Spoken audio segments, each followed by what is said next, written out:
Myanmar ಥೈಲ್ಯಾಂಡ್ನಲ್ಲಿ deadly ಭೂಕಂಪ 120ಕ್ಕೂ ಹೆಚ್ಚು ಜನ ಸಾವು, ತುರ್ತು ಪರಿಸ್ಥಿತಿ. ಭಾರತದ ನೆರವು, ಹಾವೇರಿಯ ಕನ್ನಡಿಗರು ಸೇಫ್.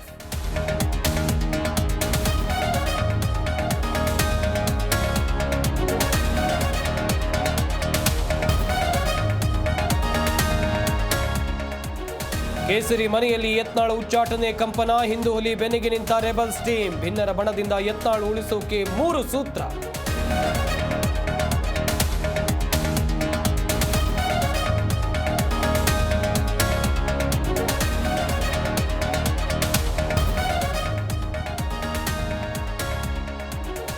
ಹನಿ ಟ್ರ್ಯಾಪ್ನಿಂದ ಹೈಕಮಾಂಡ್ಗೆ ತಲಬಿಸಿ, ಕ್ರಮಕ್ಕೆ ಸಿಎಂ ಆಪ್ತರ ಒತ್ತಾಯ. ಡ್ಯಾಮೇಜ್ ಕಂಟ್ರೋಲ್ಗೆ ಹೈ ಸೂಚನೆ.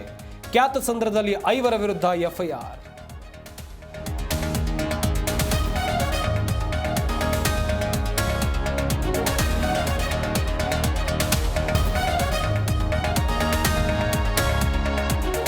ನಿರಂತರ ಬೆಲೆ ಏರಿಕೆಯಿಂದ ರಾಜ್ಯದ ಜನ ಕಂಗಾಲು. ಆಡಳಿತ ವಿಪಕ್ಷ ನಾಯಕರ ಮಧ್ಯೆ ದರ ಏರಿಕೆ ಸಮರ.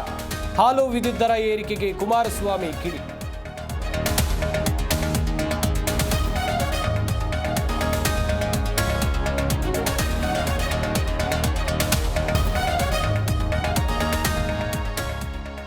ಐಪಿಎಲ್ನಲ್ಲಿ ಹೈ ವೋಲ್ಟೇಜ್ ಮ್ಯಾಚ್. ಆರ್ಸಿಬಿ ತಂಡದಿಂದ ಉತ್ತಮ ಬ್ಯಾಟಿಂಗ್. ಚೆನ್ನೈನಲ್ಲಿ ಆರ್ಸಿಬಿ ಸೇಡು ತೀರಿಸಿಕೊಳ್ಳುವ ತವಕ.